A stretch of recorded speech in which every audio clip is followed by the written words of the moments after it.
Jika mengerjakan salat malam, apakah boleh salat witirnya dikerjakan setelah salat Isya? Tidak. Kita mengerjakan salat witir setelah salat Isya kalau kita ternyata yakin tidak bisa bangun. Misalnya kita sangat ngantuk sekali. Kayaknya saya nggak bisa bangun. Saya pasti bangun, insya Allah bangunnya pas azan subuh. Ya udah, kita salat witir sebelum tidur. Tapi kalau kita merasa biasanya kita mampu bangun sebelum subuh, maka jadikan salat witir yang terakhir. Kata Allah Subhanahu wa taala, "Ij'alu akhir salatikum bil-lail witra." Jadikanlah salat malam kalian yang terakhir adalah salat apa? Witir.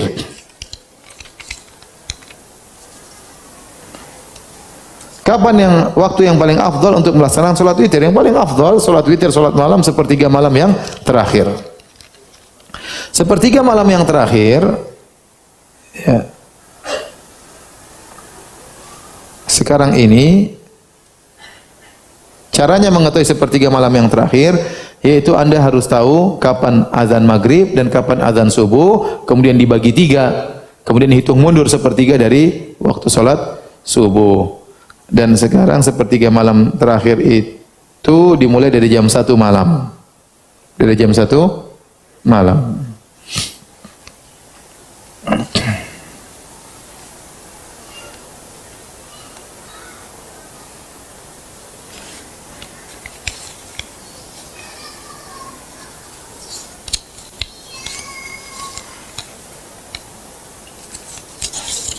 Apa hukumnya membiasakan salat witir sebelum tidur? Tidak mengapa. Ada sebagian orang yang dia beribadah di awal malam. Dia tidak mampu untuk bangun sepertiga malam terakhir. Dia salat malamnya di awal malam. Seperti dalam hadis Abu Hurairah, ya, "Awsani khalili bi thalath." Kata Abu Hurairah bahwasanya kekasihku itu Rasulullah SAW mewasiatkan kepadaku untuk melaksanakan 3 perkara. Di antaranya al-witru qabla an-naum. Salat witir sebelum apa? Tidur. Abu Hurairah penuntut ilmu, menghabiskan waktunya di malam hari, dia begadang, maka orang seperti ini sebaiknya dia salat witir sebelum apa? Tidur. Tapi kalau dia bisa bangun salat malam, maka salat malam yang terbaik sebagai penutup di akhir.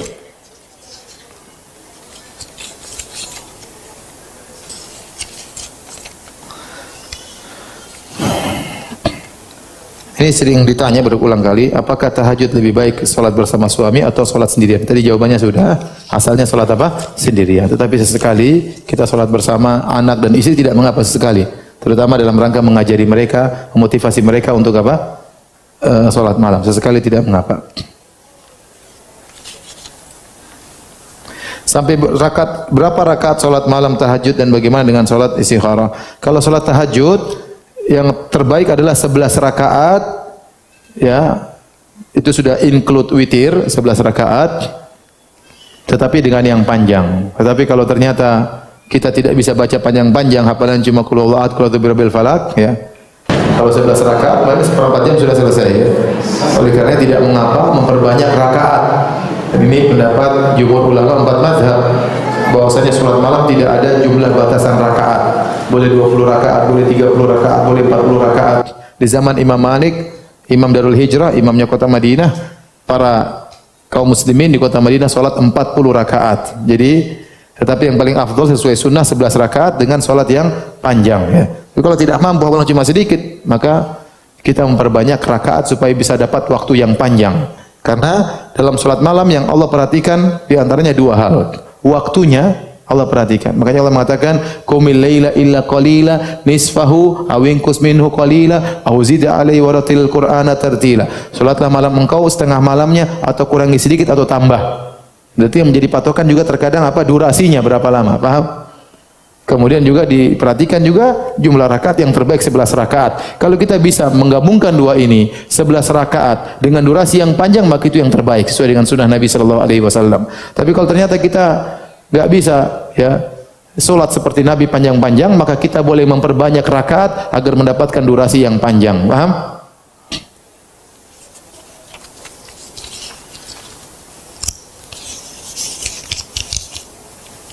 Kapan waktu akhir salat malam?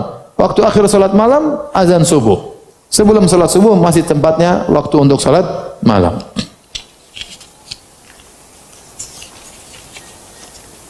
Adab meminta kepada Allah. Minta kepada Allah yang paling penting adalah Anda khusyuk, benar-benar menunjukkan kerendahan dan kehinaan di hadapan Allah Subhanahu wa taala.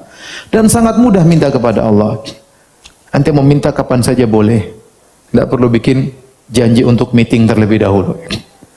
Kalau mau ketemu orang susah. Yang kedua, ente di depan boleh bicara sepuasnya, tidak usah malu-malu. Kalau kita minta sama orang ngomong gini nggak enak, ngomong gitu nggak enak, ngomong gitu nggak enak.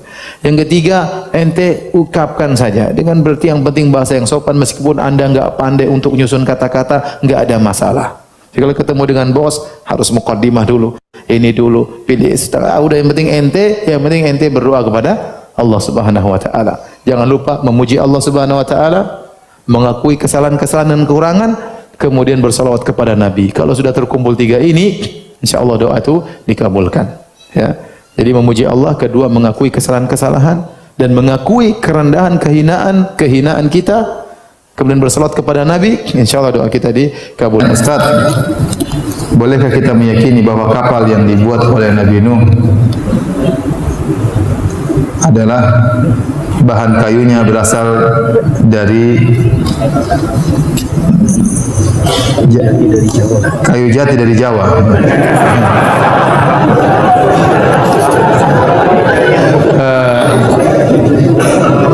Enggak, kalau namanya keyakinan harus pakai dalil ya. Kalau enggak ada dalil enggak boleh diyakini. Keyakinan itu akidah. Keyakinan itu harus pakai dalil. Tidak boleh kita berakidah sembarangan. Enggak boleh. Anda meyakini ya bahwasanya kapal Nabi Nuh dari kayu jati, dari mana dalilnya? Dari mana dalilnya? Apakah Sam pernah cerita sama Anda? Ham pernah cerita sama Anda? Atau Kanaan pernah cerita sama Anda? Kalau ada dalilnya, apa kalau enggak ada ya? Kalau kita bilang katanya ya katanya di mana-mana ada. Ada yang mengatakan kapal Nabi Nuh berasal dari kayu koka. Ya. Makanya saya pernah ditanya, Ustadz ini ada bagaimana hukum membeli tasbih yang terbuat dari kayu kapal Nabi Nuh ya. Jadi mereka meyakini penjual tasbih yang bikin iklan ya. Ini kayu koka ini buat tasbih ini yang bikin kapal Nabi Nuh pakai kayu ini ya. Maka penjual pada ya. Jadi kalau ada dalilnya, terus itu kalau Allah tidak cerita dari kayu apa ya sudah nggak usah kita bahas, nggak ada begitu manfaatnya. Nggak ada manfaatnya. Terus kalau dia dari kayu jati terus kenapa emang? Nggak ada hubungannya. Jadi tidak perlu kita meyakini yang tidak ada dalilnya. Ya. Akhir-akhir ini sebagian orang mengkait-kaitkan nabi-nabi dengan Pulau Jawa. Seperti ada ilmuwan di Indonesia ya, yang mengatakan bahwasanya Nabi Sulaiman itu di Jawa Tengah, di Sleman. Subhanallah. Terus Haikal Sulaiman, Candi Borobudur. Ya, ini enggak benar ini. Dari mana dalilnya seperti itu? Kalau Nabi Sulaiman pernah tinggal di Sleman, harusnya orang-orang Sleman mirip-miripnya wajahnya mirip-mirip apa? Mirip-mirip orang Yahudi. Nabi Sulaiman kan dari Bani Israil itu tidak? Ya harusnya wajahnya mancung-mancung, bangir-bangir ya. Tapi kayaknya sama-sama aja dengan kita, enggak ada beda jauh. Ini jangan sampai apa? Ini memalukan. Ini ilmuwan yang memalukan seperti ini. Jadi ngapain maksa-maksakan seperti itu? Indonesia sudah hebat, orang Jawa sudah hebat, tidak perlu Nabi Sulaiman di situ sudah apa? Sudah hebat ya, perjuangan orang-orang luar biasa ya. Enggak perlu kita bilang Nabi Nuh bikin dari kayu jati, kemudian apa? Dari Nabi Sulaiman dari Jawa.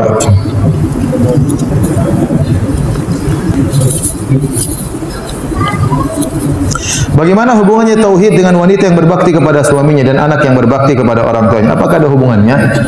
Sebenarnya di antara bukti tauhid yaitu orang tunduk kepada perintah Allah. Makanya Ibnu Qayyim rahimahullah tatkala menjelaskan tauhid, dia tidak membahas tauhid secara makna sempit. Bahwasanya maknanya adalah jangan berbuat syirik saja. Tapi tauhid itu segala perintah Allah yang kita kerjakan itu adalah ibadah, dan ibadah itulah adalah bentuk daripada tauhid. Dan di antara ibadah yang sangat agung adalah berbakti kepada orang tua. Makanya Allah gandengkan antara berbakti kepada orang tua dengan tauhid. Wa'budullaha wa la tusyriku bihi syai'a. Ya. Anishkurli wa liwalidayka ilayyal masir. Ya. Allah gandengkan. Beribadahlah kepada Allah saja, tauhidkanlah Allah dan berbaktilah kepada orang tua. Allah gandengkan tauhid dengan berbakti kepada kedua orang tua. Ini menunjukkan berbakti kepada orang tua adalah salah satu ibadah yang sangat utama, yang sangat mulia. Nah, kalau orang tidak mengerjakannya berarti dia pentauhidan kepada Allah rendah. Maka omong kosong ada orang mengatakan dia sunnah bertauhid ternyata tidak berbakti kepada orang tua. Berarti dia kurang mengagungkan Allah Subhanahu wa taala. Kalau dia mengagungkan Allah harusnya dia berbakti kepada orang tua. Sama, Nabi yang pernah berkata kepada para wanita, kata Nabi, "Unzuri aina anti minhu fa innahu jannatuki aw naruki." Wahai sang wanita, lihatlah engkau di posisi suamimu, di hati suamimu, posisimu di hati suamimu. Sungguhnya suamimu itu adalah surgamu atau nerakamu. Ini dalil bahwasanya berbakti kepada suami adalah perkara yang sangat besar. Dan Nabi SAW berkata, "Lau kuntu amiran ahadan an yasjuda li ghairillah la amartul mar'ata an tasjuda li zawjiha." Kalau saya boleh merintahkan orang untuk sujud kepada selain Allah, maka saya akan perintahkan wanita sujud kepada suaminya. Ini berarti tunduk kepada suami, taat kepada suami, pahalanya besar, ibadah sangat tinggi. Makanya Nabi SAW bersabda, ya, tentang wanita yang dijamin masuk surga dari pintu mana saja yang dia kehendaki. Idza shallatil mar'atu khamsaha, kata Nabi, kalau seorang wanita salat 5 waktu, wa shamat syahraha, dan dia puasa di bulan Ramadan, wa hafizat farjaha, dia menjaga kemaluannya, wa ata'at ba'laha, dia taat kepada suaminya, qilalah, dikatakan kepadanya, udkhilil jannata min ayyi babin syi'ti, masuklah engkau dalam surga dari pintu mana saja yang kau kehendaki. Dia mudah untuk orang wanita untuk masuk surga. Salat 5 waktu.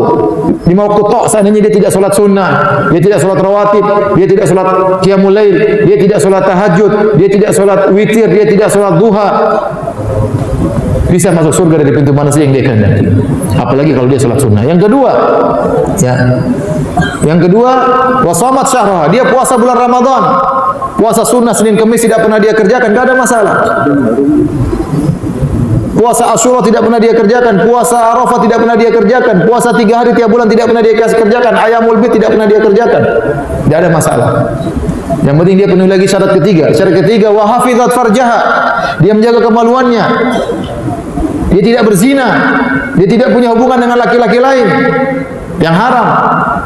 Dia tidak selingkuh, tidak chattingan dengan laki-laki lain yang tidak diperbolehkan, tidak WhatsAppan dengan kekasih lamanya.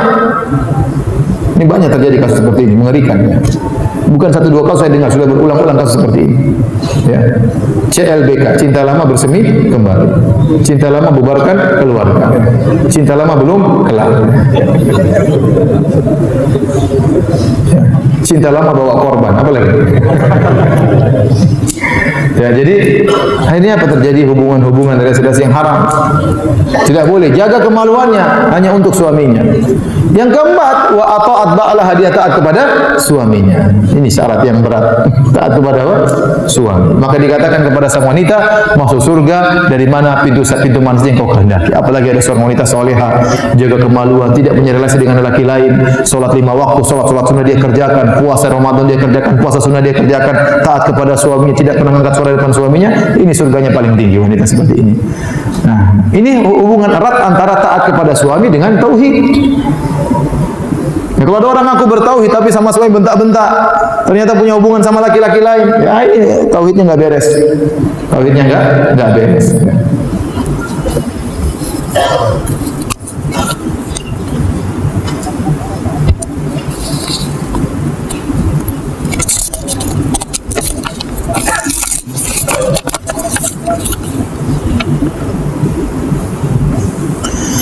Maaf, pertanyaan saya melenceng dari topik. Pertama, bolehkah seorang istri menolak ajakan suami tanpa memiliki udzur syar'i? Jadi suaminya ngajak berhubungan kemudian ditolak tanpa udzur syar'i, enggak boleh. Ya. Nabi telah bersabda, "Idza da'a rajul imra'atahu ila firashihi fa'abat fabata ghadban la'anatal malaikatu hatta tusbih." Dalam riwayat yang illa kana alladhi fis sama' sakhitan 'alaiha. Kata Nabi sallallahu alaihi wasallam, jika seorang suami mengajak istrinya untuk digauli di tempat tidurnya, lantas sang istri enggan untuk digauli oleh suaminya, maka suaminya pun tidur dalam kondisi marah, maka malaikat akan melaknat sang wanita sampai pagi hari. Di antara perkara yang sangat diwajibkan, di antara bentuk ketaatan yang sangat diwajibkan bagi seorang istri adalah mentaati suami tatkala suami mengajak untuk berhubungan. Kalau dia punya uzur syar'i, tidak ada masalah. Dia sakit atau dia sangat letih.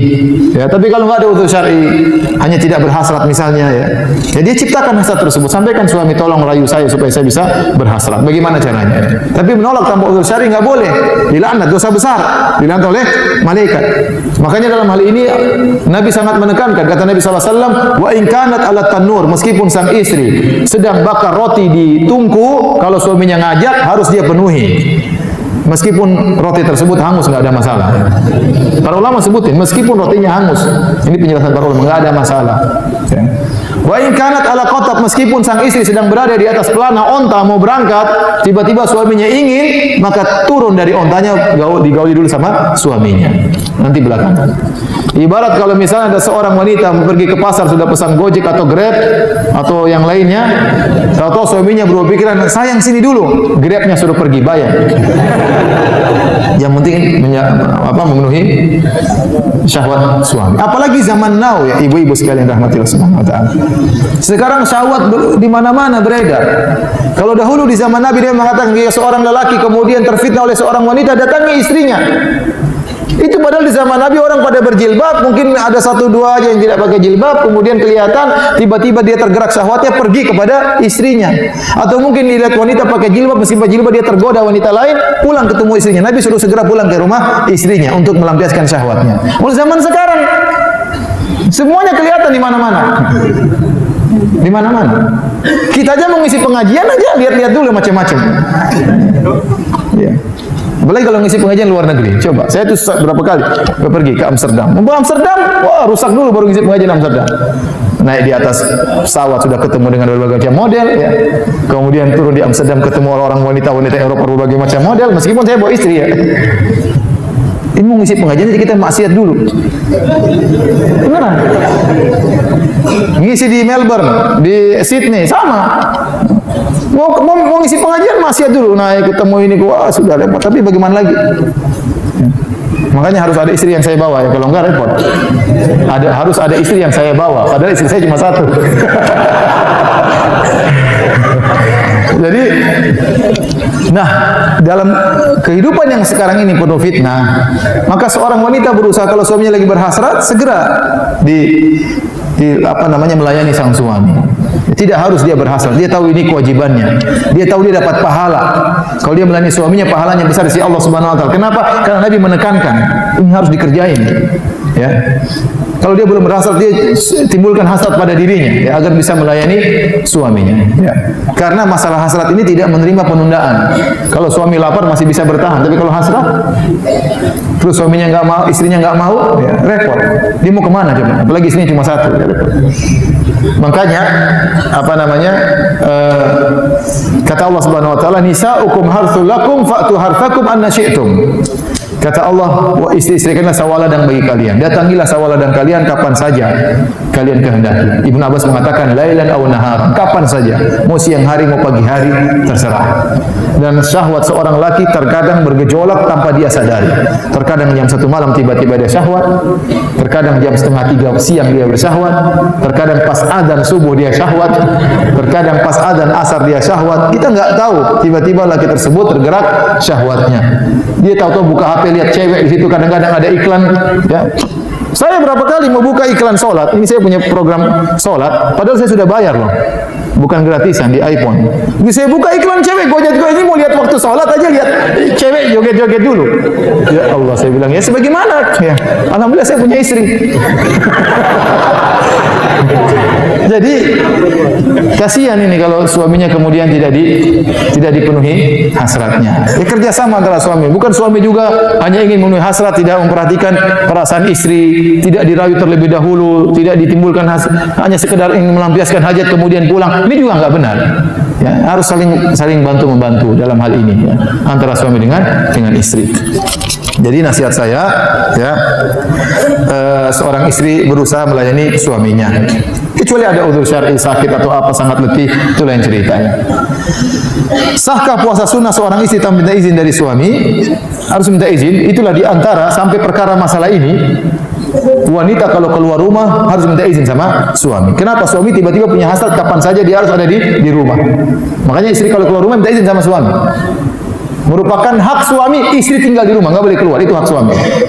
Kalau suami tidak mengizinkan istri keluar, dia nggak boleh keluar. Itu hak suami. Suami yang cari nafkah, maka istri harus patuh tinggal di rumah. Kalau ingin keluar minta izin sama suami. Ya. Boleh keluar waktu yang lama. Ya. Kemudian diantaranya kalau mau puasa minta izin sama suami. Kenapa? Karena tiba-tiba khawatirnya suaminya berhasrat di siang hari. Kemudian dia lagi berhasrat, kata istrinya saya lagi puasa. repot. Akhirnya suami jadi nggak enak. Makanya kalau dia mau puasa minta izin, Mas besok saya puasa Mas ya. Oh iya puasa silakan. Dia puasa. Ternyata jam 12 siang suaminya minta, ya udah batalin aja. Membatalkan karena ikut perintah siapa? Allah. Bilang dulu, Mas, kan saya sudah minta izin semalam. Iya, istriku tapi saya nggak kuat, ya udah.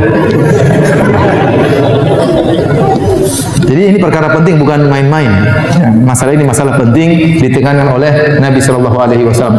Tolong ibu-ibu perhatikan masalah ini. Bantu suami ibu-ibu tundukkan pandangan.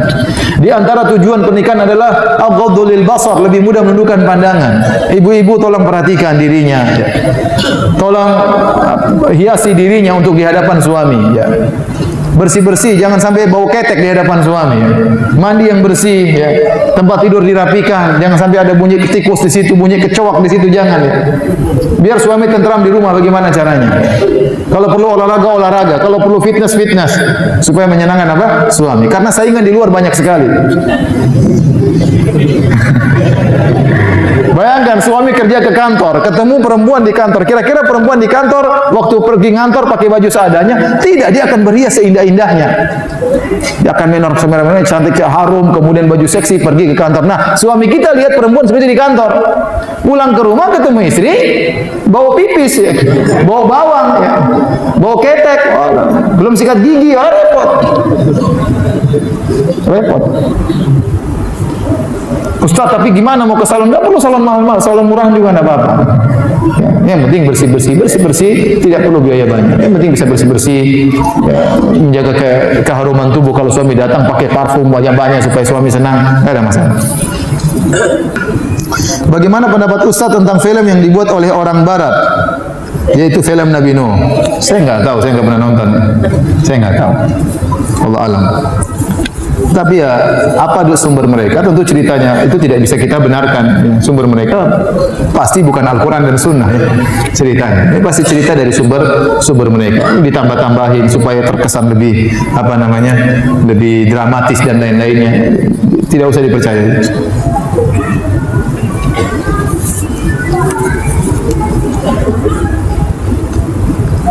Ketika di zaman Nabi Nuh, apakah usia hamil itu lamanya 9 bulan atau berpuluh-puluh tahun?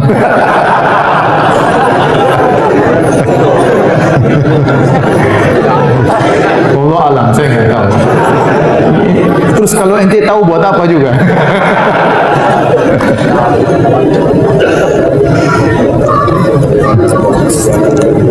Jadi ingin tahu.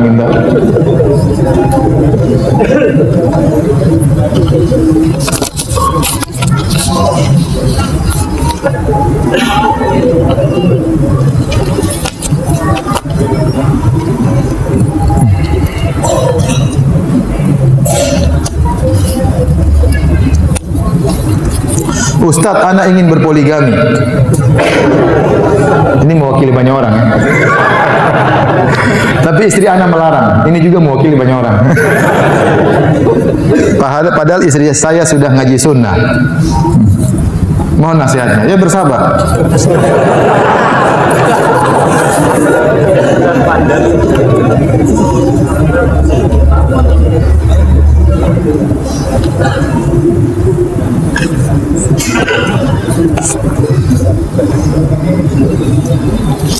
Bagaimana nasib kaum yang tidak diutus kepada mereka Nabi?